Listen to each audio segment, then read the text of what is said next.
Hello, hello, hello. Happy Monday. Welcome back. Welcome back to Going from Chaos to Calm with Your Finances. I am your host, Saran Baker, where I help high income, high net worth women find money they are unknowingly, unnecessarily losing so that they can create the life that they love.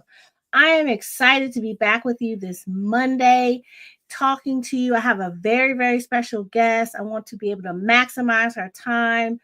She's a corporate professional and she took time out of her evening to be here with me because she has a very serious 9 to 5. So I want to be able to get her on and be respectful of her time, but I want to be able to get the most out of the conversation with her. And so I'm excited to be back with you again this week. If you're with us live, please say hello in the comment section. If you are with us live on YouTube, Instagram, or even Facebook, just check in, let us know you're here watching live.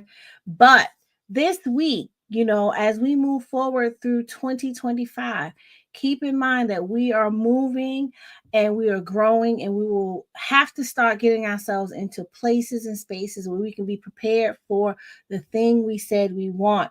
And so that's why I'm really excited to have Kristina Sicard with us today. Kristina is the Vice President and Senior Business Consultant for JP Morgan Chase in Washington, D.C. She has over 14 years of experience with Chase and 20 years in business development. And she has a huge background in human capital, software sales, expertise in commercial lending, financial analysis, risk analysis. She knows about business and business finances.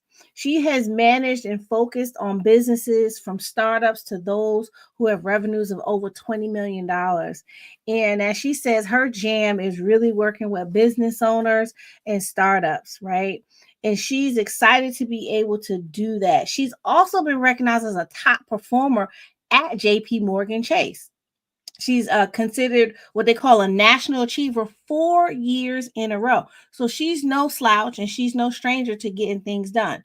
And she also has the distinction of the top 1% of bankers nationwide. When I tell you I'm bringing in the heavy hitters today, I'm bringing in the heavy hitters. So get your questions in the chat. Get ready to ask her some engaging questions. So I'm excited to be able to collaborate with her through her expertise. She actively highlights client success through lots of different media platforms, which is why she didn't think it robbery to be here with us on a Monday night at 7:30. She does all kinds of things with the Washington Informer, WPGC Radio, live stream. She does live streams on Instagram. She does things with Howard University Small Business Development Center. And she's also been featured on Good Morning America, Great Day Washington, D.C., and the Refinery 29 magazine. When I tell you she is here. But I want to say, two very personal things. One, she happens to be a native New Yorker like me.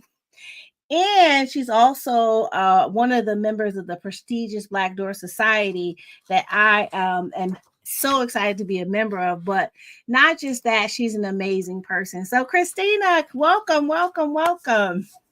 Hi, thank you, Saran, for having me. That was an awesome introduction. I need you all the time. I'm ready. I'm ready to go on the road. I bring my own mic and everything. Thank you for having me. I'm excited to be here. I'm excited to have you. And, we've been talking about this for a couple of months and going around and trying to get schedules together. So that's why I really, was happy you were able to do it here at the top of the year, right? Because the women who show up to listen to my podcast and watch the replay and get information are high-income women who are, either in their role and their full-time job or in their businesses, and they're growing, they're doing all kinds of things in the community with money. But as a business owner myself, I thought it was important to talk to someone like you because let's just face it, the internet will tell you all kinds of things about what you need to do with your business. Right. Right. They will tell you all kinds of things. Just, give me $100 and you can have 3 million, or you don't need a business plan, but you can go be a gazillionaire. Just do this. And I think it's important for us to kind of dispel some of those myths and talk about it in a real serious way, because what I don't hear is a lot of people talking about their business plan. What I don't hear is a lot of people talking about what their marketing plan is, what their advertising plan is, what their operations plan is to run this business, right?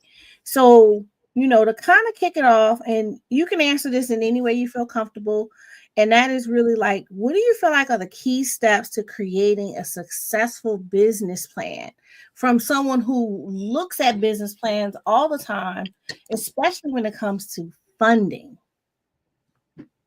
Absolutely. I think number one with the business plan is you want to make sure you're focusing on your mission and what your goal is and what your story is and your brand and what it represents. I think that's some of the most important things that people need to focus on is they need to niche down into what it is they're doing, why they're doing it, and why they're the best at it, and how they're going to differentiate themselves from the rest of the market, because that's what people want to understand. People buy from people they like, right? So a lot of times people are more invested in the story than the actual product, service, or what Mm, it is you have to offer, the likability, like I like to call it. And so I think people skip this part, or they rush through it, or they don't really take the time to sit down and figure out what that is, what their messaging is that they're looking at, who they want to what they want, the point they want to get across. And then secondly, who is your clientele, right? Who is the target audience that you want to reach, and speak to them within that business plan, right? And your marketing towards that group of individuals. And I think another really important thing is to make it nimble. So it should be a living, breathing document, and it should have milestones in there or metrics, KPIs. We were just talking about this offline. Things that you can hold yourself accountable to, meaning you want to hit these goals, these milestones, these key performance indicators, whatever you want to hold yourself accountable to. And then you want to go back, every month, at least every quarter, and see, are you hitting those goals? And if you are, then the goals are not high enough, right? Maybe you need to double down on what you're doing and figure out how to exceed those goals and take a step further. And if you're not reaching those goals, this is the time to course correct and mm, figure out, this is what I've been doing, it's not working, or maybe I haven't been following the plan, right? And then mm, get yourself realigned back into the plan. And so I think that's really important. Again, your mission, your brand, your story that you're telling, why people should do business with you, why you're the best. And then you need to, this is the thing people do not do enough of, is measuring their competition and figuring out mm, who else is out there. And we're not doing this to recreate the wheel, but to figure out who's the best, not just, on a large scale, but regionally, locally, and then maybe at a large scale, figure out what they're doing well, and then figure out what you can do better and how you can differentiate yourself with that competitor analysis and bring it into you and your business. If you don't know who your competitors are, then you're already shooting yourself in the foot, because how are you going to really achieve in your space if you don't know who the competition is and how you measure up against them? yeah, I love that. You said a couple of really good things. One of them was the knowing your competition. And I think so many people underestimate that because it's like, oh, I'll just go on social media. I don't have any competition. But the reality is we all have to figure out, what that brand voice is for us, what that brand promises, what is it that they're going to get with us that's different than someone else. And I heard you say this is, you can have competition and finding out how you can, fill the gap, because guess what? everybody who may or may not be with the competition may not be happy. And so Right. how do you help those who need someone else to provide a service? I love that.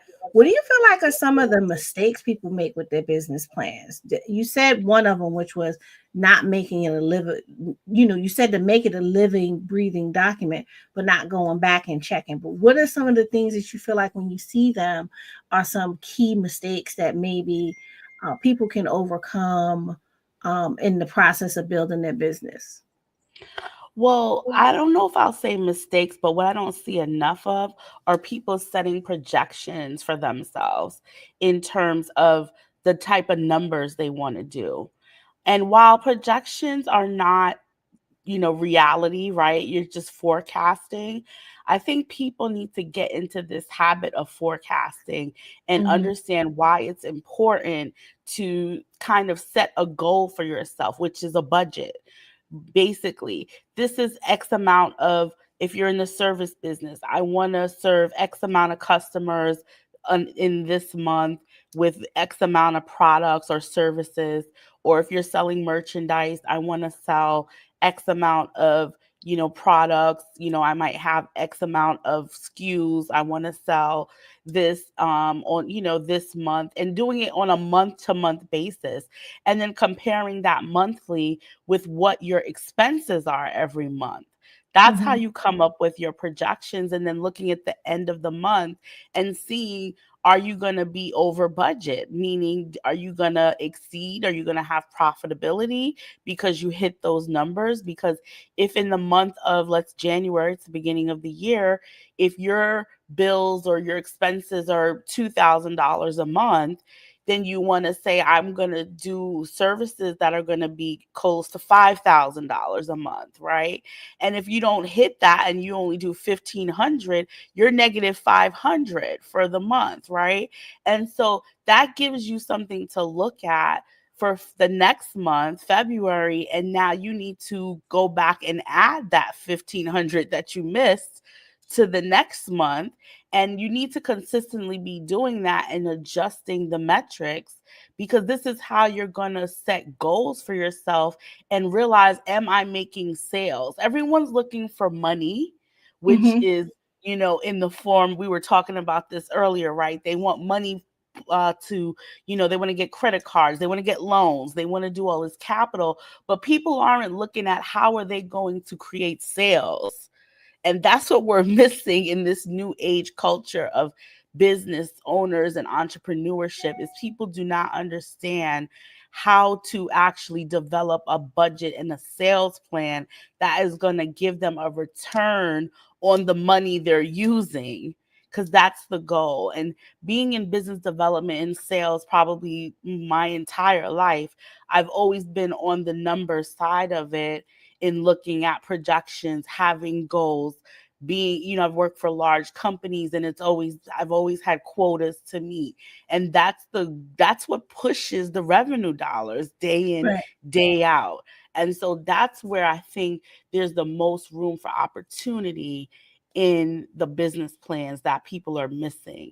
The fluff is great. The story, I said we need it. You want to sell, but the numbers is what drives whether you're going to be here today or not tomorrow. Yeah.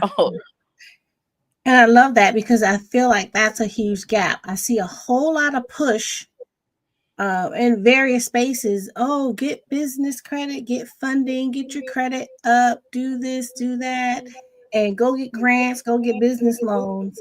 And it's the gap is go get sales, Right. go And get that's what I customers. and that's what I'm looking to really hone in on and help the business community with. And it's because that's where I see people need to really focus and understand that, loans, capital injections, all grants, that's not revenue. Those are one time, um, influx of cash, and it doesn't count for revenue. So we need to be thinking about, how do we make money, how do we have multiple streams, how do you really look at multiple ways to find customers within your customer base and bring them in different ways, whether it's If you have e-commerce, if you have a brick and mortar, what are the different types of products and different streams that you're getting clients to work with you. And it can be multiple within one business. Right. Everybody feels they have to go get 10 businesses, but what about if you create 10 streams within your one business? Yeah. No, I love that. I'm looking at my sticky right here with my 9 streams I wrote down. Like, how can I use this one business to make a lot of money? Here's all 9. But I love that that important thing is the sales, the sales, the sales. And I just feel like it's just such a huge gap in the conversation that I see. So what would so let's shift. Let's say I got a business plan, I got a marketing plan, I got a sales forecast to bring in revenue. I put together a really good story about why I'm the one to bring this product or service to the market. What other things could I do to improve my chances to secure business financing or loans to attract either a loan from the bank or investors through financial institutions? Yeah, so it's definitely going to depend on where you are in your journey, right? So I'll break it down into a couple of different segments.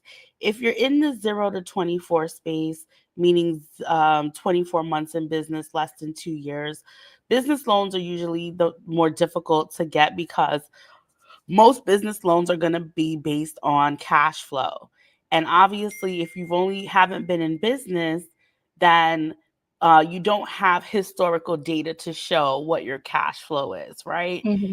So the opportunity there is, number one, to put the budget together of all the costs that you need, right, to get started, the marketing, you want to do it for a year. And then what you want to do, and those projections that I talked about, and then you can come together and figure out how much money do you need to get started for that first year, and how much money you project you're going to make, right, in that first year. And then put together a pitch deck and pitch maybe friends and family, right? And I know people are going to say, I don't have any friends and family with money. It is the one obstacle that our communities have, is that we don't come from money. We don't come from a lot of wealth. However, I challenge you to find people. It could be friends. It could be crowdfunding. It could be, people that you recognize that have a business. We have to get up the courage to get out there and start pitching our businesses. And it's really easy to go into Microsoft Word, Canva, all these places and create a nice pitch deck and put it together. And if you have a really good idea and it makes sense, you can find some people that might be interested in investing and putting some money in. That's one way, right? Now, there's also business credit cards, right? Business credit cards are a great way to get started with, getting cash flow to help you with your startup costs. So there's lots of opportunities there. What I would do, and you have to focus on your personal credit, right? If you're just starting a business, your personal credit is going to be your key doorway into business credit in the beginning. And so if your personal credit is not doing well, you need to address that early on before you even start. You can go to annual credit report, get a free credit report, figure out how you're going to get those, things off of there, or what you're going to do. There's tons of YouTube videos about credit and how to, fix it and manage it and do what you need to do. But business cards is another opportunity for you to start leveraging. The other thing is, a lot of people want to start a business and they want to quit their job first and then start the business. Well, guess what? You have a lot more opportunities with like SBA funding if you have your job and you're looking to do this as a side job, because every loan is looking for a form of repayment. And so if you want to have a form of repayment, they're not going to count on your business as that form of repayment, because 1 out of 3 businesses fails. So if you have an outside income, like a job, this is a great opportunity for you to leverage your job to get a personal loan or a business loan potentially, if you have the projections, like I mentioned, in the business plan together in that 0 to 24 months. So that's for the startup business. There's also things like you can be your own bank. If you own a home, you can take out a home equity line, right? That's going to be really inexpensive, and it's going to really give you the opportunity to be your own bank. You can loan money to yourself, but you need to be careful because that's your house, that's your family. You need to make sure you have all of your ducks in a row. You can also do that if you have non-retirement accounts. So if you're not invested in if you have money invested and it's not a retirement account, depending on who you're doing that with, you can get a line of credit on those types of accounts as well, a margin account. Now, let's move to that more intermediate business. You want to be showing profitability. I could be a $5 million company, and I could be a $10 million company. And the $5 million company might take home more money than the $10 million company. So you need to look at your cost of goods, your cost of service, your expenses. You need to look at, what are you writing off? We're in the area of let's write everything off.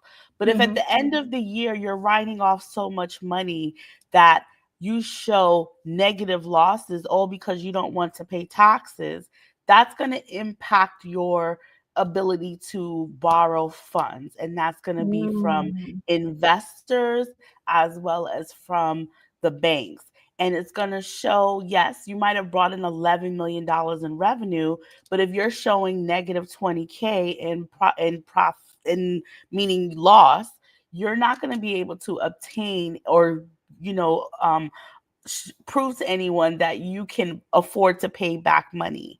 The same thing goes with distributions. A lot of people will make money, but then they'll take the distributions out of the company, and then they don't leave any money left in there. And it looks like, again, you don't have any cash flow.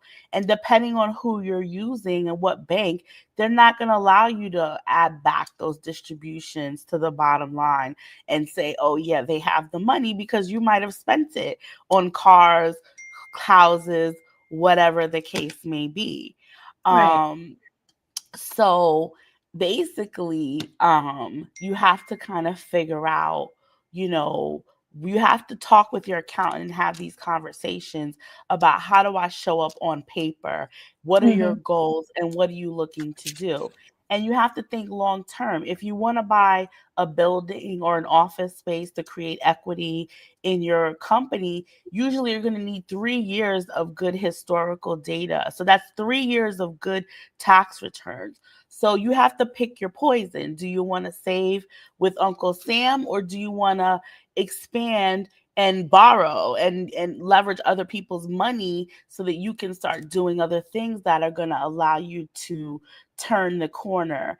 And for most of the clients that I've ever had that were, doing the I don't want to pay taxes strategy, once they turned the corner and paid the taxes, they saw that they opened up a lot more opportunities for themselves, where they were able to borrow $250,000 and come out and start another business, increase the business they're doing, buy property, do a lot more things than they had been doing previously. So you just got to pick it. And if you don't want to expand and you're okay in the box you're in, then you can continue to, strategize that way. You just have to figure out what's going to work well. And I don't think a lot of people have someone that they can sit down with and figure out what that looks like.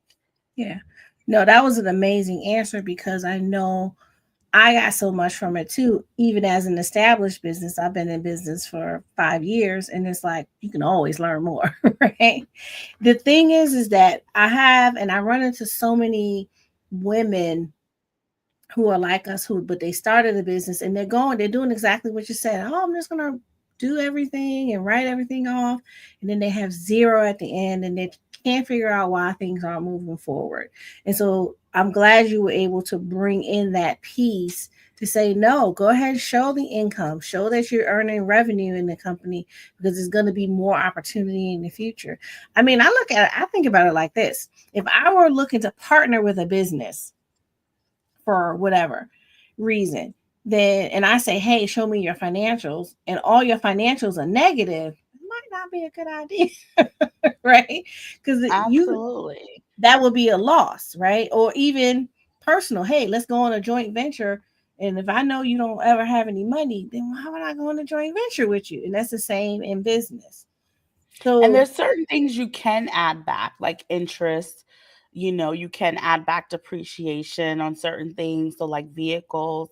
So that's another part of it, is making sure you have the right accounting partner, because mhm, I've had people that don't have the right accountants, and they've had heavy duty machinery or equipment or things that they were not writing off depreciation for and interest, and showing negative losses, when had they done that, they would have been in the green. So those are other ways to do that. Not only that, you can do things like a SEP IRA, which is a tax deferred account for mhm, business owners, which I think right now you can put away up to almost $60,000 tax yeah. deferred. So that's another way to reduce your tax liability. And you can be investing that money and earning on it, and creating, dividends and payouts back to yourself based on what you invest in. So there's lots of ways to skin a cat and to do things in a way, because writing it off doesn't do anything for you. But if Mhm, you look for strategies that you can use to maximize, to show, hey, I do have the capital, and it's put away and you're earning on it, then that's a plus as well. So I think these are things that people need to look at, especially the mature you are in your company and looking to create equity and value. And then you can do things like purchase this office space or purchase a building for your under your company name, and now you can create equity. You also have an opportunity when it's time to sell, that if you, let's say you sell but you decide to lease out the building space or whatever that might be, now you can still earn income as you're retired, and you've decided to walk away from the building, or sell the or sell, I mean, walk away from the business or sell the business. So a lot of different things you can be doing. And I think people will do a lot better on the side of take the tax strat, pay the taxes, and then look at the opportunities that you'll afford yourself afterwards. yeah, yeah, I love that.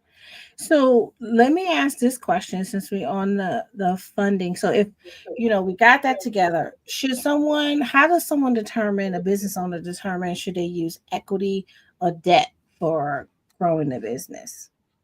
That's a great question, right? So a lot of times you need to figure out, so number one, you need to figure out what is the goal. If you have typically when you're trying to secure debt, they're usually looking to give you 10 to 25% of whatever your revenue is, right? So if you're doing, people, that's where people mess up a lot and don't realize. If you come in and you're only doing 100,000 in revenue, but you go to the bank and you asking for $200,000 loan, it doesn't add up, right? They're Right, only right. going to give Okay. you a 10 to 25%. So Hmm. when I mentioned my client that got, a quarter of a million, he was doing 1 million in revenue, and which means 25%, which was the max. He got $250,000, right? So number one, you got to understand what is your borrowing capacity, right? And then what is your goal? Now, if your goal is not going to help you, if the amount that you can borrow is not going to help you reach your goal, then you might need to do an equity play where you can get capital injections, because people see that you have a vision and you have an opportunity that you can really help grow quickly, but you need a larger cash investment. But you also might need guidance, you might need a network, you might need other things that these folks can bring to the table. But you Hmm. have to be okay with giving up ownership in order to do that, right? And so a lot of times people aren't ready for that, to say, hey, I want to give that back. So with the equity, a lot of times there's not going to be any repayment options there. So a lot of times you're doing really well when it comes to debt to income, debt to equity ratios, because again, you're not looking to have to pay that money back because there's going to be shared risk. So that works well. But again, sometimes with debt financing, you get to retain all your ownership. You do get the tax benefits where you own, you get to write off the interest, like I mentioned before. And it's, more of it's probably a quicker process, right? Because you don't have to worry about, going to find, the people you're going to pitch to, and then, Mhm. going through the meetings to get them to agree. And then you have to also have the legal team behind you to put in the right, um, you know, to put in the right guardrails to make sure that you're going to be protected as you move Mhm. forward in this opportunity. And so it just kind of really depends. And when you take out debt, you always want to, that's for the person that has consistent cash flow, that their cash flow that's coming in monthly, they're pretty consistent, they'll know they'll be able to repay the terms, and they have the confidence and the stability. Whereas with the equity, it depends. You might be growing very fast, but you're not as stable. You might have great ideas, but you need bigger vision.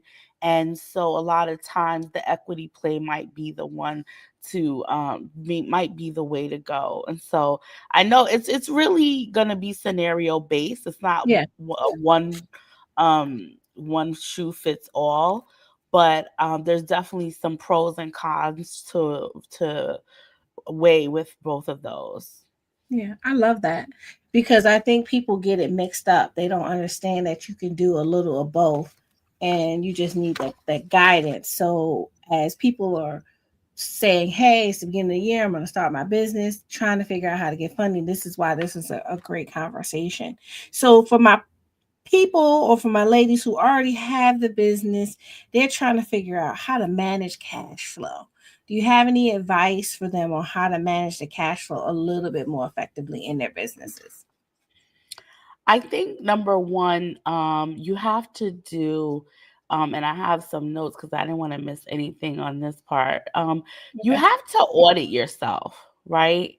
I think it's really important to number one, and I don't say do this every single year, but you want to look at your expenses and you want to see what they look like. Meaning, if you're working with different vendors, what are the prices like? Have you renegotiated?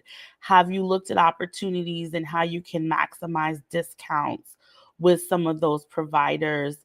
And also find ways to, are there other opportunities? I think one thing we learned with the pandemic is, do you also have an opportunity for local providers? So if you're, importing goods, especially with, this new administration we have coming in, you might want to look at how is that going to work with your business, and is that going to be the right way for you to continue, because again, there might be additional tariffs and things that might be attached to it. And so do you have some opportunities with local vendors here where you're not importing goods from overseas? You want to look at be, I always say benchmark things, right? Back in the day, I used to sell payroll software. And, yes, you have these people calling you all the time. But if you've been with a provider, and that's like anything, like cable, right? Well, a lot of us don't use Right. cable anymore. But if you're with a provider for 3 years, 4 years, 5 years, a lot of time you're at the highest price point and you're not even getting the best package anymore, Right. Right. right? No, not Or anymore. or some new guy has come in to the market that's doing more, right? They're offering way better options at a way better price, but you don't know because you haven't taken the time to benchmark that. So I always think, every couple of years, you should be doing an inventory to look at all of your expenses and see how do they measure up. Where am I? Are there new players in the game that I could be, utilizing? And where do I have opportunity to improve? The next thing you want to look at, I think, are your processes and workflows, right? So we talked about, sourcing and inventory, but you want to look at, your service delivery, your marketing, your sales, and you want to see, do you have operational inefficiencies, right? Mm-hmm. Are there things that aren't going well? Like what steps are slow? Are there mistakes being made? What other complaints are you getting? I think it's really important for us to be okay with holding a mirror to ourselves and being honest about taking feedback from your customers, whether it's good, bad, or indifferent. Everyone needs to have feedback and be continuously getting it, because that's the only way to improve your processes. And so those things, more than anything, can impact your bottom line, especially if you have dissatisfied customers, they're leaving bad reviews. Now you're not getting the amount of new business that you're interested in. So I think it's really about sitting down and mapping out all of your processes and understanding where things are. Is there some workflow challenges? Are there some things you could be doing better? And what innovation can I be taking advantage of? Because we live in an age of technology, and if you can do more with less now, right? So what automation have you brought in to help me yourself in terms of moving along? Or there's still the good old stuff that has always been around, interns, people that can help, right? And I say it's really helpful, because I think it's always good to embrace younger people into your business, because they help you stay abreast of what's new and what's out there, and how to really make sure that your business is moving along as times are changing, and making sure you're able to pivot and to find ways to always either maintain your existing customer base, but also add to your customer base. And so obviously, I think it's really important to look at your expenses, but also how are you receiving payments from your clients, right? Mm-hmm. It's an in and out.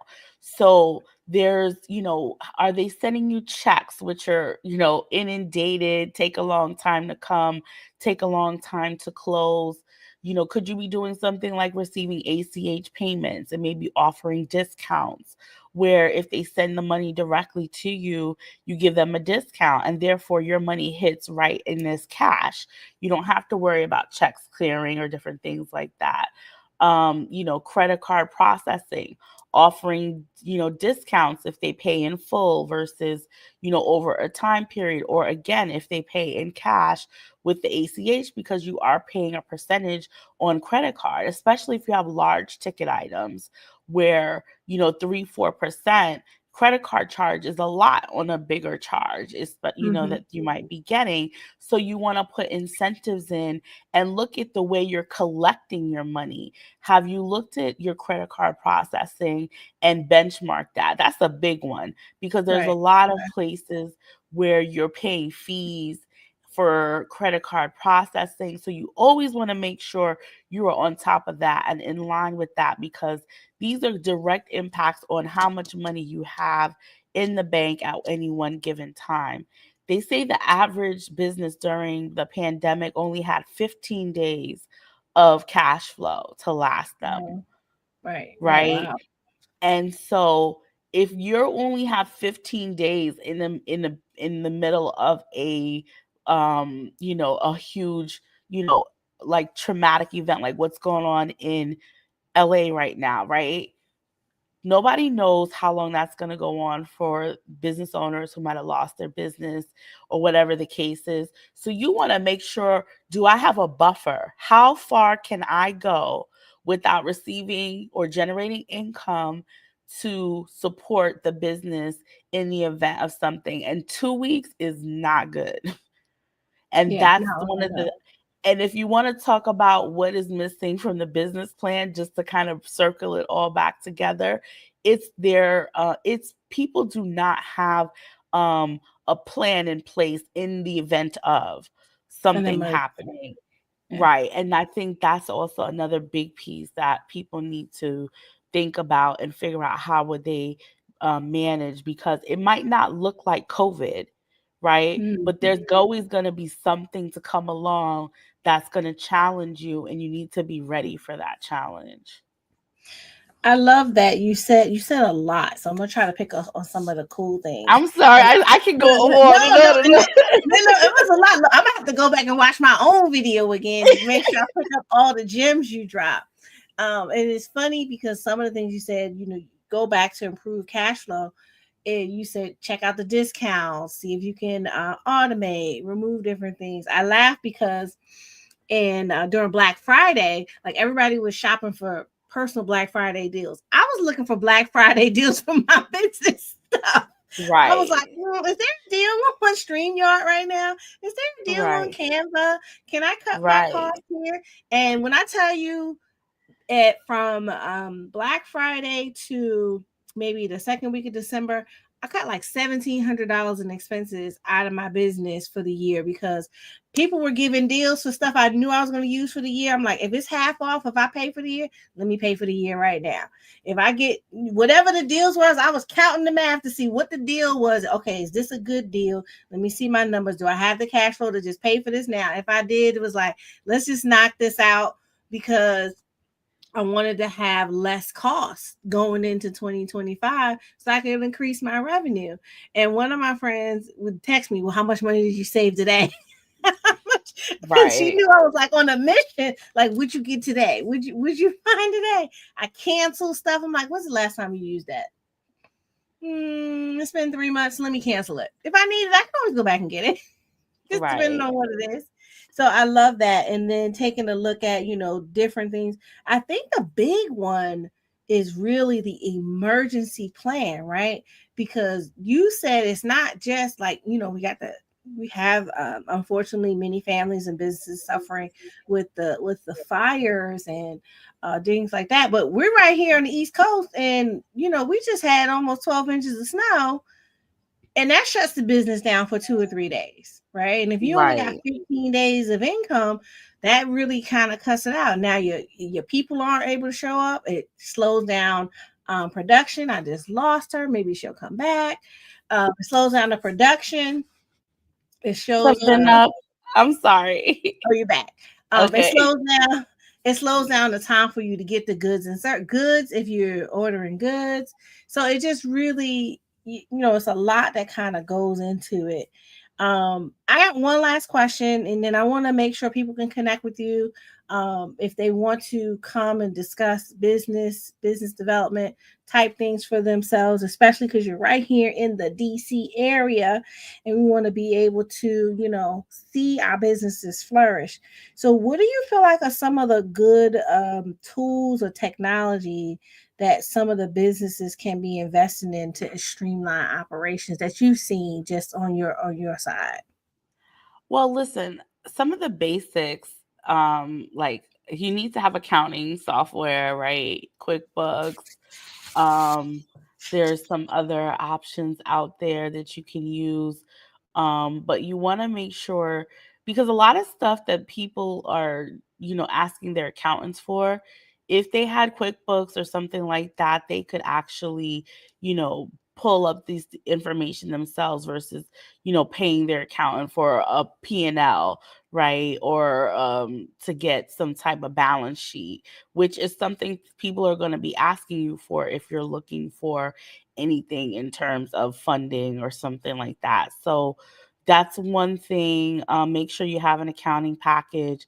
Make sure that whatever the accounting software is, there's so many different ones out there, but just make sure that it works with your banking, your online banking, so you can easily just move from one, move your banking over into your accounting software, and then you're done. You have everything you need there. Set up your chart of accounts. So I think that's really important. And there's tons of classes like the small business development centers. They give classes. Score, it's another place where you can get free classes on how to usually use QuickBooks or something like that. So that's why I always mention that one. But there's other ones out there. And then a CRM tool, a customer relationship management tool, is something you really want to have. And also because you want to manage your customer base. You don't ever want to be left out in the cold. So TikTok's supposed to be going away, right? Or whatever might be going away. You don't want someone's outside third party platform to be the only way you connect with your clientele. You need to have your own customer relationship management tool that hosts your customers, their information, their email addresses, their phone numbers, and that way you can always be finding ways to communicate with them. You can set up automated um, emails. You can find ways to set up text messages. I get so many text messages. I have a shopping problem I'm trying to work on. I'm not going to lie, because these people send me messages all day, every day, twice a day, some of them. And they're like literally, I'm not saying we should do that, but you need to have something in place where you can be speaking to your clients, reaching out, doing newsletters, conversing with them, like letting them know what's going on in the business, or just giving them great information. It doesn't have to be about sales. It could just be a newsletter about, talking about what's going on with the fires in LA, or just ways to relate to everyday things people are going through and come across as genuine and authentic. And Mhm. so I think having something to keep your books in order, as well as to manage your customers, is a big deal. You should always be collecting from day one. If it's on a piece of paper, a pad, you're out at a farmer's market, if you're selling products, you should always be collecting people's names, their email addresses, their phone numbers, and then having some place to store it. It could be an Excel sheet to start, but you want to go to Google, go to ChatGPT, find out what's a good CRM tool for your industry. What are and then I'm into always, I believe in, you need to interview at least 3 people, right? Mhm. Whether it's a Mhm. banker, an attorney, you need to have a banker, an attorney, and an accountant. But outside of anything I do, I always like to get um, 3 quotes, right? If someone's going to do work in my house, I want 3 quotes. If I'm going to buy some type of CRM tool, I want to see 3 of them.